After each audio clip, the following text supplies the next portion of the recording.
ಎಲ್ಲ ಗಣ್ಯಮಾನರೇ ಹಾಗೂ ವೇದಿಕೆಯ ಮುಂಭಾಗದಲ್ಲಿ ಆಸೀನರಾಗಿರುವಂತಹ ನನ್ನ ನೌಕರ ಬಾಂಧವರೇ, ನಿಮಗೆಲ್ಲರಿಗೂ ಕೂಡ ನಮಸ್ಕಾರ. ಮೊದಲಿಗೆ ಸಂಕ್ರಾಂತಿ ಹಬ್ಬದ ಶುಭಾಶಯಗಳನ್ನು ತಿಳಿಸುತ್ತೇನೆ. ಇಂದು ನಾವೆಲ್ಲರೂ ಕೂಡ ಸೇರ್ತೀವಿ, ನಾವೆಲ್ಲರೂ ಕೂಡ ಸರ್ಕಾರಿ ನೌಕರರು. ಯಾಕೆ ಇವತ್ತು ದಾವಣಗೆರೆಯಲ್ಲಿ ರಾಜಕಾರ್ಯಗಳಲ್ಲಿ ನಾವು ಒಂದು ಆಶಾಭಾವನೆಯನ್ನ ಇಟ್ಕೊಂಡು ಭಾಗವಹಿಸಿದ್ದೀವಿ ಅಂತಂದ್ರೆ, NPS ಎಂಬ ಬೆಳಂಭೂತವನ್ನ ಓಡಿಸಲೇಬೇಕು.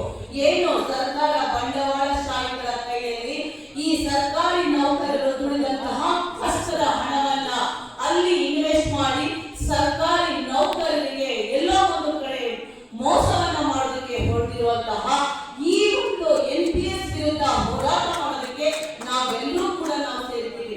ಹೇಗೆ ಬ್ರಿಟಿಷರು ಭಾರತಕ್ಕೆ ಬಂದರು, ಆ ಭಾರತಕ್ಕೆ ಬಂದಂತಹ ಬ್ರಿಟಿಷರನ್ನ ನಮ್ಮ ಪೂರ್ವಿಕರು ಹೇಗೆ ಒಗ್ಗೂಡಿ ಆ ಬ್ರಿಟಿಷರನ್ನ ಭಾರತದಿಂದ ಹೊರಹಾಕಿದ್ರು, ಅದೇ ತರ ನಾವೆಲ್ಲ ಕೂಡ ನೌಕರ ಬಾಂಧವರು ಒಂದಾಗಿ NPS ಎಂಬ ಪಳಂಭೂತವನ್ನ ಓಡಿಸಿ OPS ಅನ್ನ ಪಡಿಬೇಕು.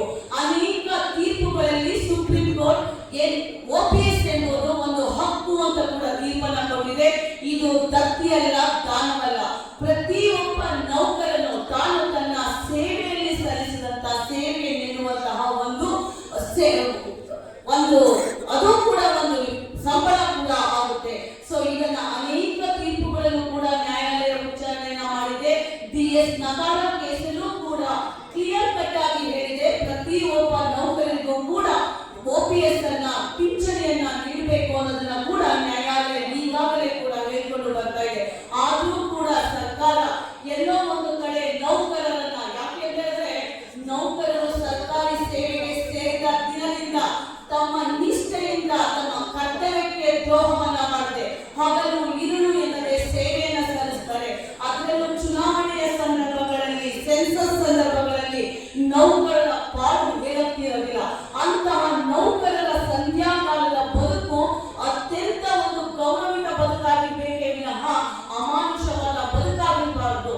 ಸಾಮಾಜಿಕ ಮತ್ತು ಆರ್ಥಿಕ ಭದ್ರತೆಗಾಗಿ ಸರ್ಕಾರ ಏನು ತನ್ನ ಪ್ರಣಾಳಿಕೆಯಲ್ಲಿ ಹೇಳಿದೆ, ಆ ಪ್ರಣಾಳಿಕೆಯಿಂದ ನೌಕರರಿಗೆ ಪಿಂಚಣಿಯನ್ನ ಕೊಡಬೇಕು. ನಮ್ಮ ನಾಗನಗೌಡ ಅವರ ನೇತೃತ್ವದಲ್ಲಿ ಅಖಿಲ ಕರ್ನಾಟಕ NPS ನೌಕರರ ಸಂಘ ಅಸ್ತಿತ್ವಕ್ಕೆ ಬಂದಿದೆ. ಅದು ಮಾತೃ ಸಂಘದ ಜೊತೆಯಲ್ಲಿ ಹೋಗುತ್ತೆ.